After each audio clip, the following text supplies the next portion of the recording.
بسم الله الرحمن الرحيم الحمد لله رب العالمين والصلاة والسلام على سيد الأنبياء والمرسلين اللهم علمنا ما ينفعنا وانفعنا بما تعلمنا وزدنا بفضلك علما وتعليما إنك على كل شيء قدير. Um,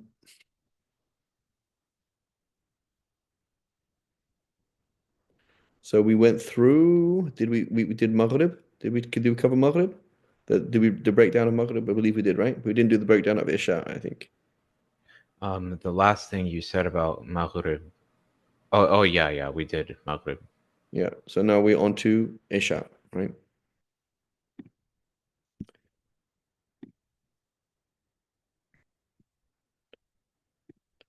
So we already spoke about Isha, but we're going to talk about it again. So we have the beginning of Isha.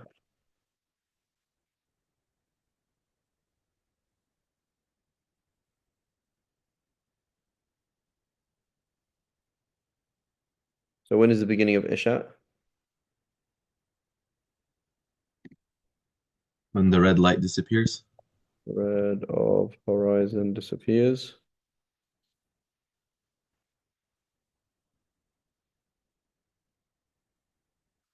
Okay, and then the optimal time to pray is the very beginning. Okay, and then what's next? Is it makruh? I'm not sure if it's makruh, but certainly suboptimal. Is after 1/3 of night has passed. Okay, and so we spoke about this before, that Sayyidina Jibreel alayhi salam, when he came and demonstrated to the Prophet sallallahu alaihi wasallam how to pray Isha, he prayed Isha when the red of the horizon disappeared, and then after until 1/3 of the night had passed. He didn't pray past that, right? I don't think we have any evidence from the Prophet sallallahu alaihi wasallam praying 2 minutes before Fajr, right? We don't have that. So the default is you pray 1/3 of the night has passed. The night is, what is the definition of night? From Maghrib to Fajr. Maghrib to Fajr, right? So sunset to dawn, you take that, divide it into three. So we're talking about 1 hour, an hour and a half, 2 hours. That is in that first window of Isha. That is the you are now in suboptimal. I don't know if it's makruh or not, but it's certainly suboptimal. So you are now doing something that's not such a good idea at all. Arguably, you're sinful for missing Isha, according to different positions outside of the madhab. Suboptimal, then we have sinful. What is evening then? Evening, I think, includes Maghrib, includes Asr. When you say evening, and you say, for example, Adhkar al-Masa, that is from Asr on or from Dhuhr on. So from Asr till Fajr or from Dhuhr till Fajr. When you say Masa, evening. Sheikh, can I ask a question? Bismillah, go ahead. Is there any permissibility in the Sharia for someone to go to sleep without praying Isha, or is that disliked completely? It's not a good idea, but I think we mentioned it the other day in one of the Q&A things. So the situation is, I'm dead tired. What do I do? Like this, I can't stay up till I'm like when I was in Scotland, for example. Scotland right now, it's I don't think they have Isha anyway. The red doesn't disappear. I think they don't have it, or maybe yeah. I think from now on, maybe a week to a week ago, they don't have like Maghrib doesn't end. Maghrib just extends until Fajr. The red of the sky does not disappear. So anyway, you're waiting to pray Isha until 10:30, and then you're waking up at 1:30 to pray Fajr, and it's really, really difficult, right? And you can't do it. And so, in that situation, the best thing to do is join Maghrib and Isha when Maghrib comes in. So as soon as sun sets, pray Maghrib and Isha, go to sleep, wake up before Fajr or the estimation of Fajr, because there's really no Fajr beginning. So your best estimation of when Fajr comes in, and repray Isha before the estimated time for Isha for Fajr coming in, right? Or the same thing, normal scenario. Okay, it is Isha is at 8 p.m., right? And there is a genuine Isha, but you are unbelievably tired, right? You've been going since 2 a.m. It is now Maghrib at 5:30 or whatever it is. And so you want to pray Maghrib and then you just want to go to sleep because you're just so unbelievably tired, right? It's not the end of the world, right? So the best option is then join Maghrib and Isha in Maghrib time, right? Or following a weak position in the Shafi school, and then wake up before Fajr and re-pray Isha. That's the best option.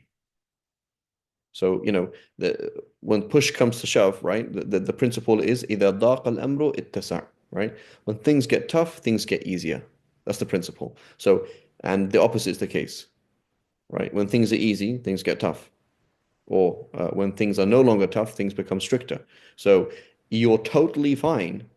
There's no reason not to pray Isha early. Why are you going to sleep right now and not praying Isha? Oh, because I can't be bothered, right? That's not good. As opposed to things are very difficult. I genuinely need to sleep, right? I need to sleep. And, I remember discussing this with a Hanafi Mufti, and he said the issue for in the Hanafi school for why it's offensive or bad to delay Isha is simply that less people would end up praying in the masjid, right? So the issue is the longer you leave it, Isha, the less likely it is for people to come to the masjid. So therefore you'd have less people. So therefore it's not good. That is the reason. So therefore, two things. A, if you're a female and you're not going to pray in the masjid, it's not a problem at all praying Isha just before Fajr, right? That was his point in the Hanafi school. It's totally fine, right? Totally fine. I'm tired. I've got things to do. It's totally fine. It's not ideal, but it's not bad, right? So I just want to go to sleep. I'll wake up before Fajr, well before Fajr, pray Isha, make some dua, wait for Fajr to come in, pray Fajr, go to sleep. Totally fine, right? That was A. B, in the situation where there are a limited number of Muslims and they are all gonna be finished with work late, it's totally fine to pray at midnight. So we're all going to finish work at 11:30.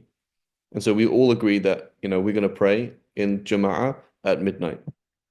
We all meet at midnight at so-and-so's house. Totally fine. So the whole point, the whole reason is the longer you leave it, the less likely it is that people are going to come. If that is not the case, because you have a limited number of people and you know that they're all free at that time, it's totally fine. So that's at least that's in the Hanafi school. So the point is, we try our best, right? Always try our best to pray Isha early, avoid difference of agreement, and that's all things being equal. Just a quick question. Would we have to, if we didn't wake up for the Fajr, would it count as like a qada prayer then? Would we need to make it up?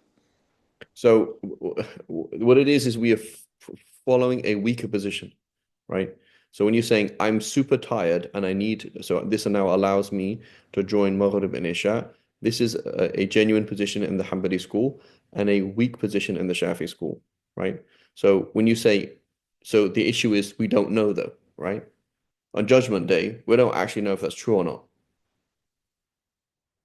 So would you have to make it up or not? Well, it depends how careful you want to be about the prayer. Does that make sense? So if you're happy to just follow that weak position in the Shafi school and the Hanbali school, you don't have to do anything. Just that's it. But the issue is how careful do you want to be? So if you want to be super careful, you would say, you know what, I'm just gonna pray anyway. Like I'm just super tired, but I'm just gonna stay up. We'll sleep for a bit and then pray Isha before one. If you pray Isha before 1/3 of the night has passed, you now know you're definitely you're definitely in a safe situation, right?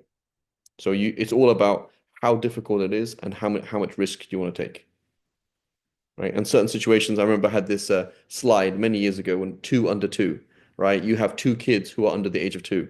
Life is just very hard. So you want to take every single rukhsa possible because like this one's throwing up and this one's not sleeping, that one's not sleeping. Like, you're going crazy. So there's a certain time in your life when you don't need to take rukhsas, right? I remember myself, for example, without a car, traveling through England on buses and trains, like I wouldn't join prayers and I would pray all my sunnahs. So I'm not taking any rukhsas because I don't need to, because you're a young man and you can just deal with difficulties, not a problem. As opposed to the same individual 20 years later with babies on airplanes throwing up. It's totally different.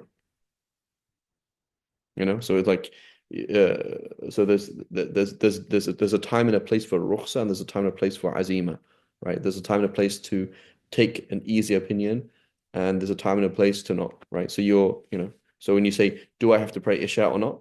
It's like, well, you wake up in the morning, how are you doing? I'm totally fine. Okay, then pray Isha. Do qada of Isha, or pray Isha in Fajr time, or wake up before Fajr and do it, right? But so there's a time and a place to be strict, and a time and a place not to be strict.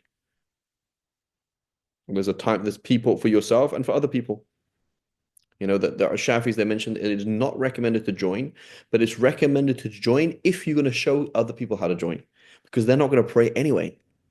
So this person is not going to pray, right? You have a sister, for example, she just doesn't pray. She's like, oh, I'm tired, don't pray. And she doesn't pray Isha, nor does she do Qada. So you're going to show her sister, this is how you do it. Maghrib comes in, just pray Maghrib and Isha because you're super tired. Okay, alhamdulillah. Don't even tell her about Qada, because her option is either praying it in a weak position or not praying it at all, right? And if you tell her to do Qada as well, she's like, too complex, right? So based on time and place and person, you make your estimation how strict you're going to be. Does that make sense?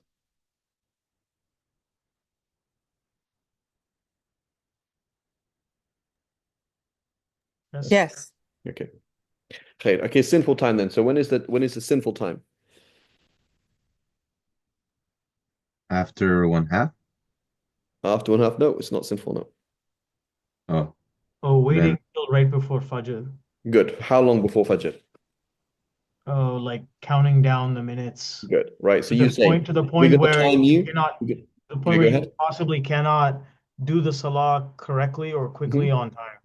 Right. So now it's not enough time to pray whole prayer on time. Now, what if a miracle happened and you actually, what if a miracle happened, you managed to pray the 4 rakats before Fajr came in? You still sinned. Still sinful. That's like putting a gun at me and pulling the trigger. Okay, and the bullet miraculously missed me. Right? You're still sinful for trying to kill me. Like you took the means to do the sin. Like you chose. Bismillah, I'm doing well, not Bismillah. You're doing it. Like you did these things. You're still sinful, right, for pulling the trigger. Right? So you still did something haram at the end of the day. Like it wasn't realized, but so we're not interested in a miracle happening, right? And so remember last week you mentioned the discussion of whether or not it's qada is something different.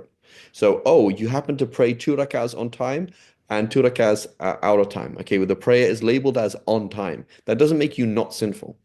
The fact that you willingly and knowingly delayed the prayer such that you couldn't pray the whole prayer on time, then you're now sinful. Now, there is a repercussion of this, which is now that you're in this time, it is now haram to do any sunnahs, right? So you have now delayed it to this time. You're in this waqt al-hurma, and you now cannot, for example, wait for your friend to pray jama'ah. You can't put your hat on. You can't go upstairs and find your thobe. It's like if your awrah is covered, you just pray where you are. You got to pray right now. So as soon as you're in this sinful time, you can't do any sunnahs, you can't extend it for any reason whatsoever. So Mahir asks, how do the Shafis view the 15? So it's not a Shafi'i discussion. 15, 18 is not a Shafi'i Hanafi discussion, right? That's not so the question is, so the Shafi'i Hanafi discussion is it the red of the sky or is it the white of the sky? Right? And that's also a Hanafi discussion between the Sahibain, Imam Qadi Abu Yusuf and Imam Muhammad, and versus Imam Abu Hanifa. And similarly, even within the Shafi school, Imam al-Muzani, his position is it is the white of the sky, whereas the Shafi school says it is the red of the sky. So the degrees is not an issue. So we spoke about this before, Mahir. We said that with the disappearance of the red of the sky, it is not something that is it is fixed throughout the world. So it's not something that is always 15 degrees or 15 and a half or 17 and a half or 12 and a half. It's not. So what you have to do is basically where you are, given the season and these things, you have to make an estimation. And you have a group of people who observe over time, and then they have an idea, okay, yes, during the spring it's like this, and during the fall it's like this, and etc. Because it does actually change. The white is a bit more permanent. The white is usually 18 degrees. right? Sheikh So Farid for Aisha, is it makruh to go after one half of the night? not sure if it's makruh or not. Can't remember if it's Okay. actually makruh or not. I think there was a question we'd answer sometime. So so the issue basically, generally speaking, if there's debate on the issue, and the debate is legitimate in terms of the Shafi usul, we would, and say, let's say another madhab, a Hanbali or Maliki says it's haram, and we say it's otherwise, then generally speaking, if there's debate on it, then it's going to be makruh, and and because we are falling into ikhtilaf, you know, so so you could, it's not far-fetched, but I don't recall it being specifically makruh. I don't remember that. Allahu A'lam. So certainly suboptimal. Okay, now what about excuse time?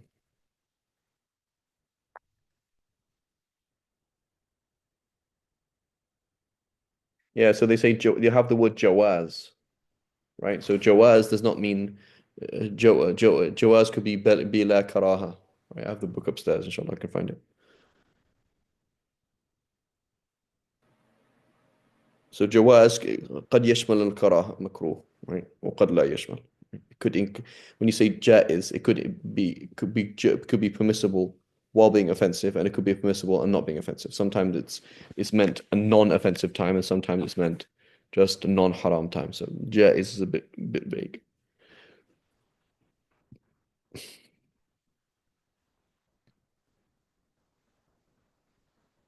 The excuse time is until the end of Isha, When does it start? the beginning of Maghrib. Sunset, the dawn, right? So you could so Maghrib is a time for Isha when you have an udhr, such as traveling, such as rain, right? So there's a question that came up today right now is about what is it? Somebody asks can that the city has banned us from praying Isha at 10 o'clock. We can't have people out in the street in the masjid in a public area at 10 o'clock because it's too late and there's voices and cars, etc. So now we can no longer have a group prayer at Isha time. What do we do? So the answer is just like with the rain prayer, you join Maghrib and Isha in Jama'ah, right? Um, that's what it says in the commentary. We're talking about the Matn stuff. You look in Bushra Kareem. Do you have Bushra Kareem, Aman?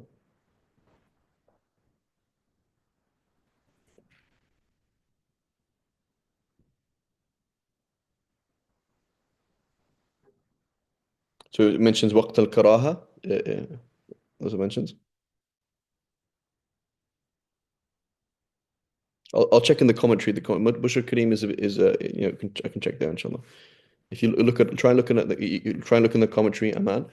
Look in Bushra Kareem Sharh Masail al-Ta'lim. Try and find the PDF and try and find the commentary on it. See if exactly it mentions specifically that it's makruh after that time in the commentary, inshallah. Okay, so anyway, the situation is we are now stopped from basically having a group prayer at Isha. Having group prayer is a very important thing, right? And so the following a weak position, it's not the relied upon position. We should join, right? All things being equal, we should basically come together at Maghrib, all join Maghrib and Isha together. So we prayed in the group prayer for Maghrib and Isha, and then ihtiyatan, so as to be careful, pray Isha. Uh, on time at home, right? That's the best thing to do, right? When I say all things being equal, inshallah, when I actually get around to answer the question, it's for some that might be a Hanafi environment, in which case you shouldn't say that. It's because it will confuse people, right? What if people are not going to pray the prayer again at home? What if this, what if that, right?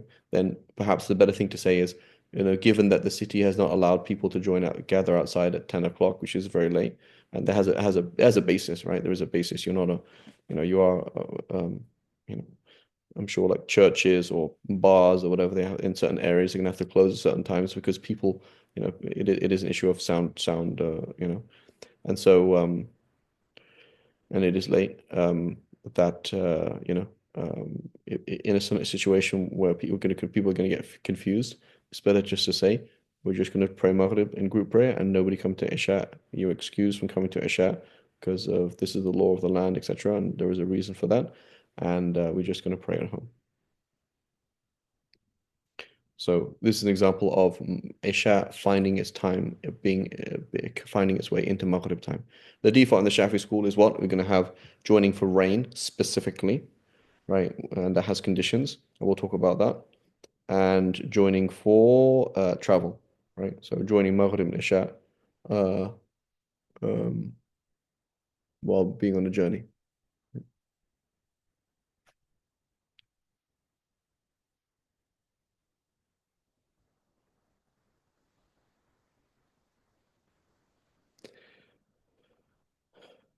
But sickness as well, right? That's a weak position in the Shafi school, right? Joining for sickness, you're very sick. You're going in and out of being nauseous. What's it called?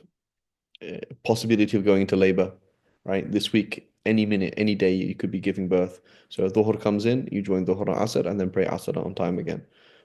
Maghrib comes in, pray Maghrib and Isha, right? You're not sure what's going to happen, so just join Maghrib and Isha. You don't know what's going on. You're looking after somebody else, right? Your wife might be going into labor. Your son is sick. It's just join. Maghrib comes in, join Maghrib and Isha, and then you don't have to be in a situation where you're running after, driving to the emergency room or following him into the hospital room, whatever, and you don't know what's going on. So just being available for other people, right? Being there to support, right?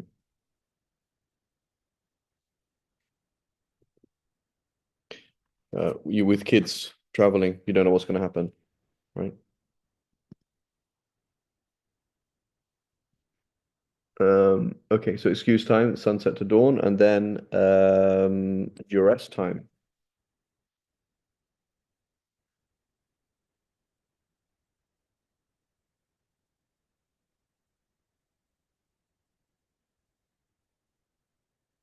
So you were sane in Maghrib, and then you lost sanity for the whole of Isha, and you became sane again in Fajr time. Do you have to pray Isha?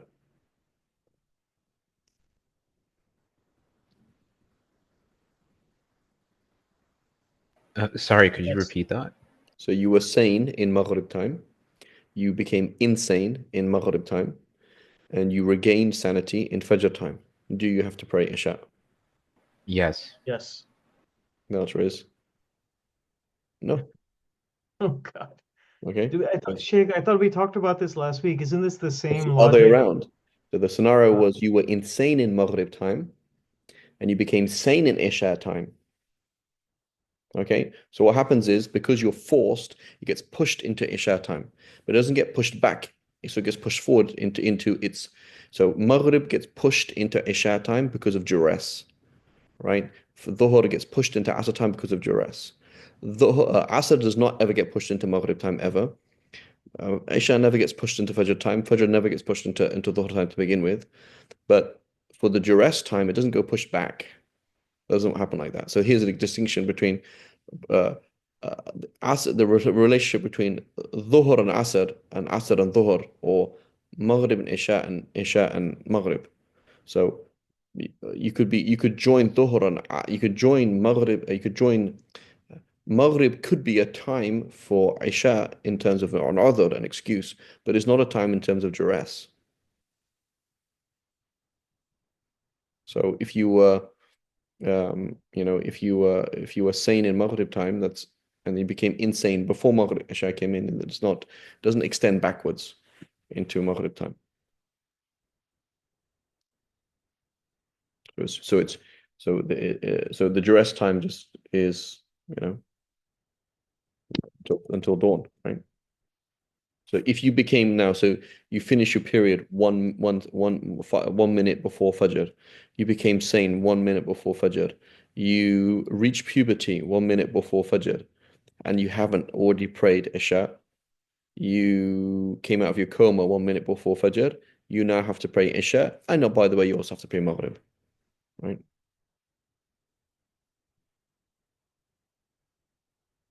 But if you were insane for the whole of Isha time, before Isha came until the end, and before and after Isha had extended, there's no qada. You don't have to do anything. You just prayed Maghrib and that was it. You in Maghrib time you prayed Maghrib, then you went insane. May Allah protect us all. And then you became sane again in Fajr time. That's it. You are not Allah. When you're insane, you are not spoken to by Allah. You became amoral. You like disappeared from the map, basically. Right? So like the analogy of this, like the IRS, like I don't know in what scenario do you not pay tax? I don't know how it works, but like, did you work at any time in 2018? Yes. Okay, you need to file taxes. Right? Did you exist? Were you on the map? And fiscally, yes, you were. Right? That's what we're talking about. So, but in this scenario, you are off the map totally. Right? So Maghrib, its validity extends until, or its on the mapness continues until the end of Isha. Dhuhr until the end of Asr. And Asr until the end of Asr. And Isha until the end of Asr. But it doesn't extend back. Okay? So duress time is red horizon disappears until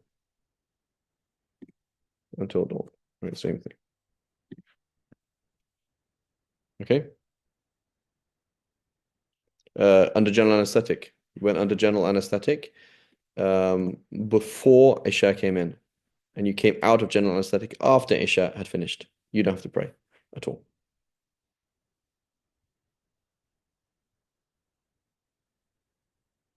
Right? Is there an opinion that you have to pray? Probably. Should you do qada as a precaution? Yeah, why not? But the default is you're not obliged to pray that prayer at all. Like you are off the map for that whole time. Okay, and now let's go on to Fajr, inshallah.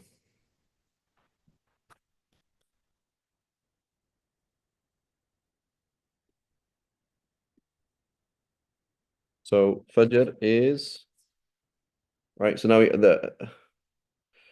Jazak khair. Mansur says وقت فضيلة.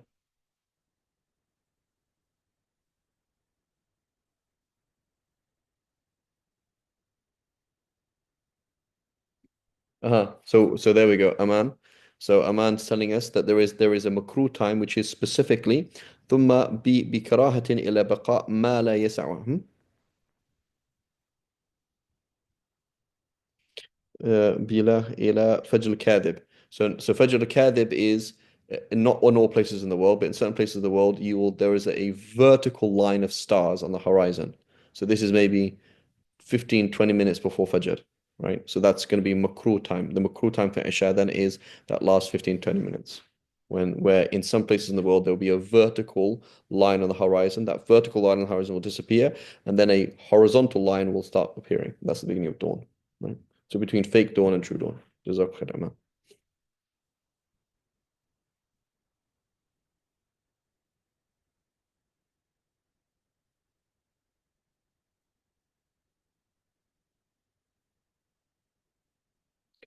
Okay, so now we have Fajr, which is beginning is dawn.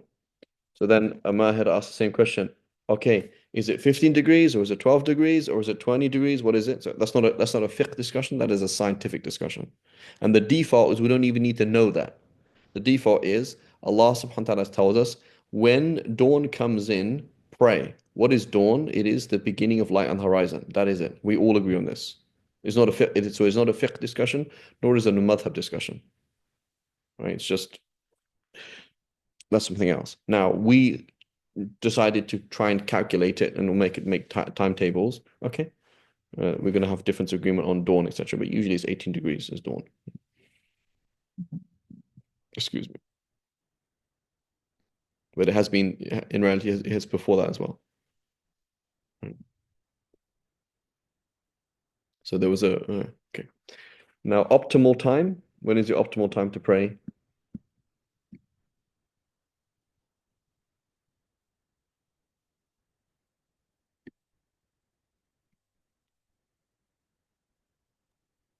The very beginning.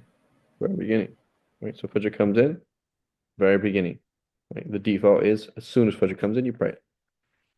I Okay. mean, Sheikh, I mean, first you pray the 2 rakah sunnah, then you pray. Correct, yeah. So when you say very beginning, meaning the time came in, you called the adhan, you made wudu if you had to make wudu, you got dressed if you had to get dressed, you prayed your 2 rakahs, and then you, what's it called? And then you prayed Fajr, right? For which reason, it's not. I don't think it's offensive in the Shafi school, but it's offensive in other madhahib to pray any other prayers after Fajr comes in.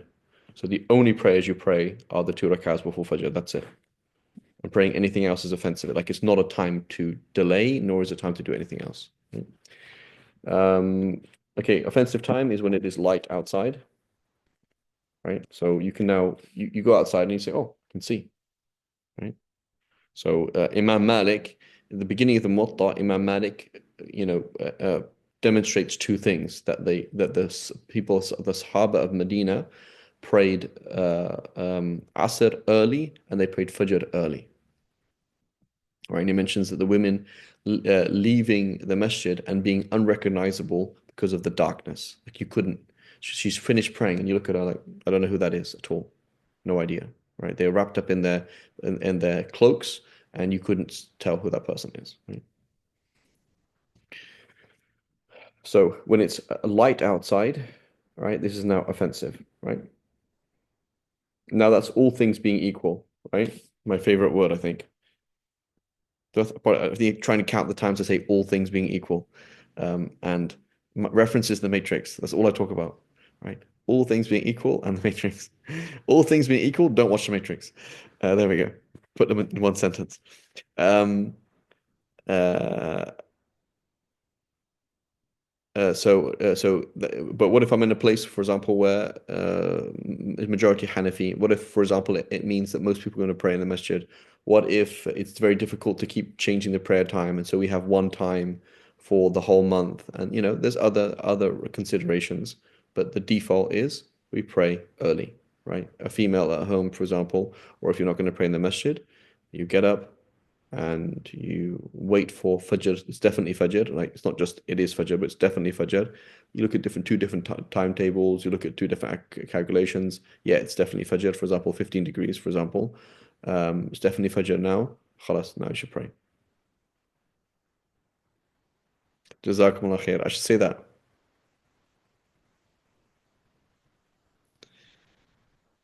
Sheikh Farid, is there any salah where the optimal time is not the very beginning? Or that's just the basis? Like, I don't think so. Yeah, I don't think were so. there things about Dhuhr where places of extreme heat sometimes it's Oh yeah, delayed? yeah. So for Dhuhr, yeah. So in those scenarios, that you basically wait till there's a shadow to walk in. Yeah, so in Morocco they do that. I remember once it was then I was in Morocco. I think I might have been Chef Shawan. I could have been Chef Shawan, and I was like, oh, the adhan for Fajr for Dhuhr went. So then I go to the masjid, and they pray like an hour or an hour and a half afterwards. So I think like I'm not sure if it's a Maliki thing specific or like basically always delaying Dhuhr about an hour or so. But in the Shafi school, in a situation like that when it's the middle of the summer and there's no shade and you wait for for their shade, for there to be shade. Right. Hmm. Okay. Sinful time. But even that, Noor, the whole issue is basically because people won't go to the masjid. It's hard. Okay, what if everybody's going to drive, right? Everyone lives in an AC environment, and everyone's going to drive. You're not being hit by this like, harsh sunlight. Then there's no reason to delay it. Right? I see. You know, So the basis is just prayer comes in, pray the prayer salah. time, that's the default, yeah. Okay, sinful time. So when is a sinful time then?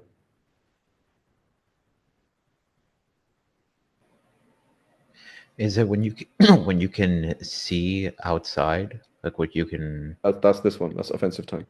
And sinful time, I Oh, think oh, oh, sorry about that. I think sinful time would be uh, literally keep counting, like you have like minutes Same left thing, yeah. for So sunrise and delaying enough, it on purpose. yeah, enough time to pray all prayer, right? Excuse time. So when could you join? Which prayer? Which prayers could you join Fajr with? none. None. And it doesn't apply. Duress time, sunrise until sunrise.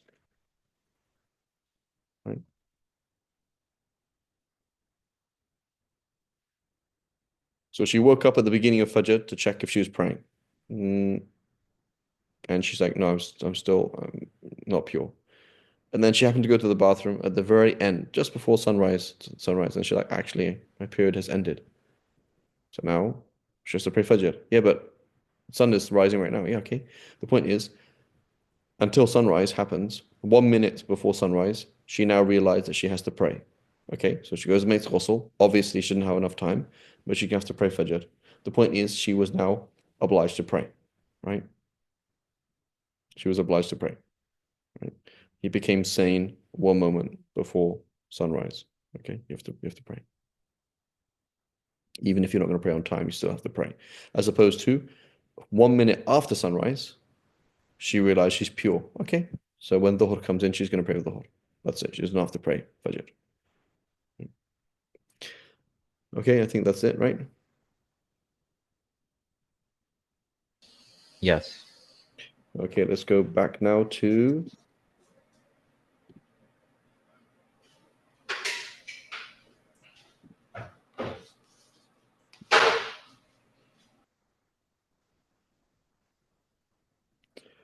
we did this. Conditions of obligating prayer, right? So there's the conditions of the prayer and the conditions of the obligation of prayer, right? Three conditions obligate one to pray. So this is in two considerations, all right? Consideration of the court and the consideration of your actual obligation before Allah, right? So being Muslim is not really a condition for the obligation of prayer, right? So I'm not a Muslim and I died as a non-Muslim. I was actually obliged to pray. So I'm sinful for not praying. What I didn't know about prayer, I know you're sinful for that too. So you're sinful for not accepting the message and then trying to find out how to apply that message, and then sinful for not learning how to pray, and then sinful for not praying, right? Um, so that's one angle. Okay, well, I wasn't Muslim. Does that mean I have to do qada? And say no. Okay, why? That's a different issue. You're just excused. Okay, so Allah subhanahu wa ta'ala just overlooked that for you. So, but and then Allah subhanahu wa ta'ala forgave. So the fact that you didn't pray in the past, Allah, you were sinful, but Allah has now forgiven all of your sins. Doesn't matter. Allah forgave all your sins, as Allah said, and also told you not to do qada, right? Now, Sheikh, can I ask a question? go ahead.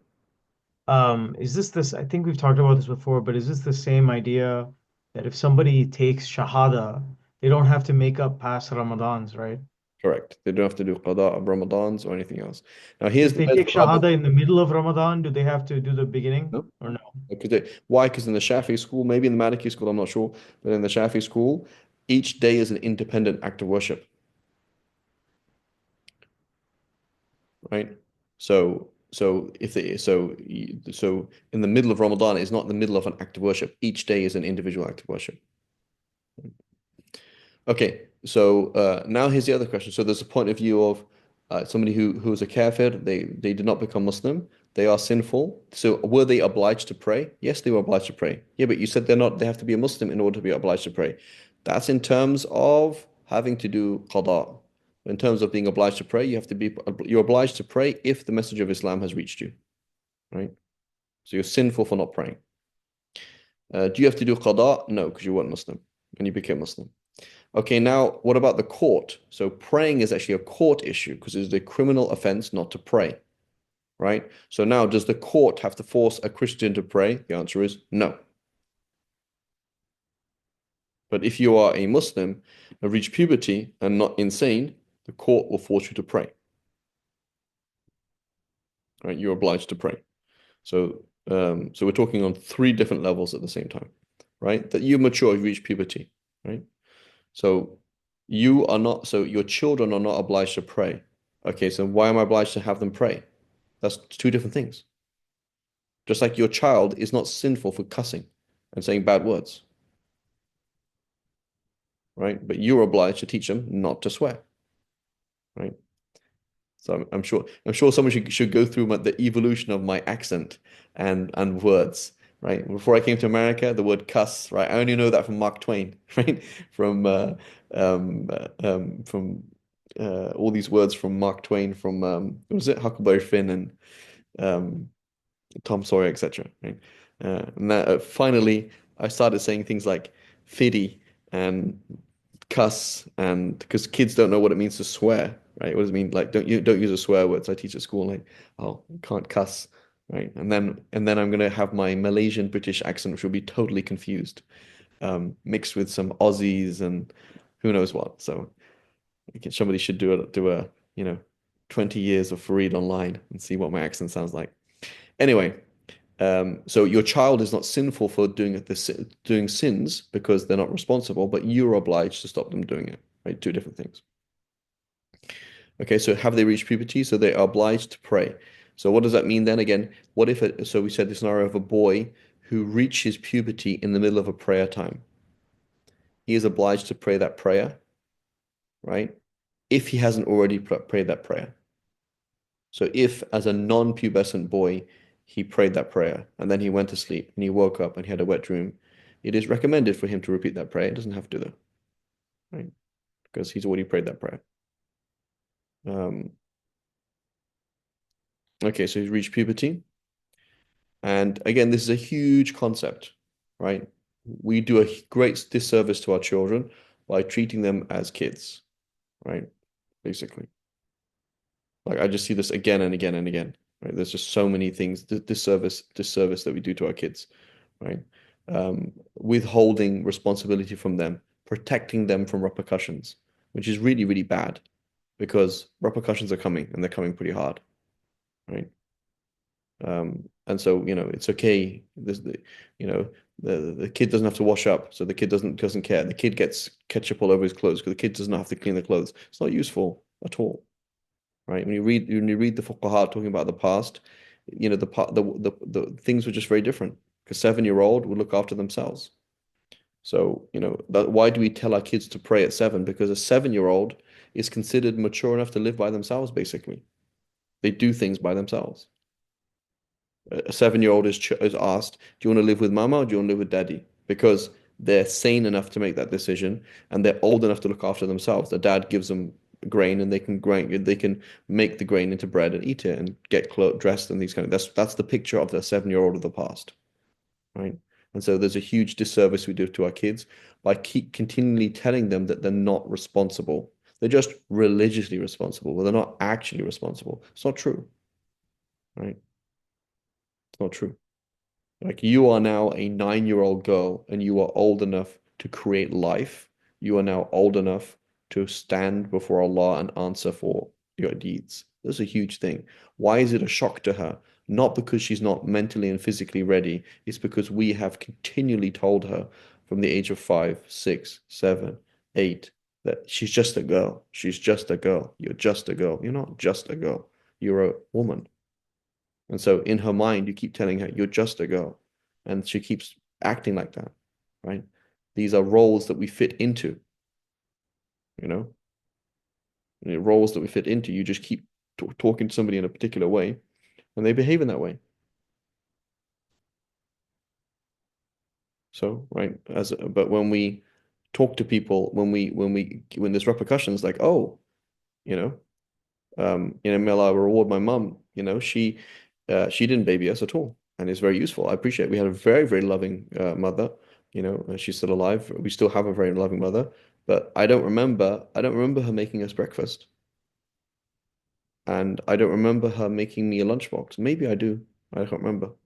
But it was really young that she stopped doing those things, really young, right? So I remember distinctly, doing washing up at the age of like 7 and things like that. Um, do washing, and I don't, it's not like trauma, like, oh, my mom made me do work and I feel really bad and I have to go to a counselor. It's like, no, it's like, that was good, you know? And so the repercussions, like, if you don't do your own lunchbox, you will not have food tomorrow. Oh, okay. Right. It's a really important thing to do, like to expose people to consequences because there will be consequences. You will stand before Allah, and Allah doesn't see you as a kid. You are an adult. You are 9. You've had your first period. You are now an adult. Finish. Done. Right. I don't know how old Fatima radiallahu anha was when the Prophet picked up her hand and said, if Fatima bint Muhammad stole, we'd cut her hand off. Like, how old was she? I don't know. But she was young. You wouldn't be like, oh, astaghfirullah, such a harsh thing to say. Now it's like traumatic to tell a child, oh, you could be, responsible for these things. But it's really important. Like, hey, this is your life. So 7 to 10 is just a training zone, right? 7 to 10 is a training zone. You are here, you are choosing actions, and they have repercussions. It's just Allah is nice and giving you just a free pass. But as soon as reach puberty, boom, it's over, right? Now it's like pretty serious, right? We have to, the Quran is very serious. Much of the Quran we would not teach our kids if we actually knew what it said, right? It's very serious. So like we always teach our kids Juz Amma. Like we're only happy to teach our kids Juz Amma because we don't think about what it says. Otherwise, like it's really serious. Like it's arguably not it's not content for children. It's too heavy for children. Right. So a lot of these things, right? Inna sanulqi alayka qawlan thaqila. Allah subhanahu wa ta'ala tells the Prophet, we're sending upon you a very heavy words. It's not a joke. And so this whole issue that, the worst things that we can do for our kids is suspend responsibility because it's just a curse for them when they are, particularly boys, right? Imagine, you're married to a man who is not responsible. Like he sees things in like La La Land that it doesn't matter what I do because I'm a good kid. I'm a hafiz. It's like, no, you're responsible. You're responsible for the rent. You're responsible for this. It's really important, right? That people take this on. Right? Ala kullin, I'm going on a tangent. So you're Muslim, you're mature, reached puberty, and sound of mind. So you're not sound of mind. You have not reached puberty. You're not a Muslim. There's no qada. You're not obliged to pray. The court doesn't force you to pray, etc., etc., etc. Right? So the question is here, what about being pure then? So it says, so am I obliged to pray if I'm on my period?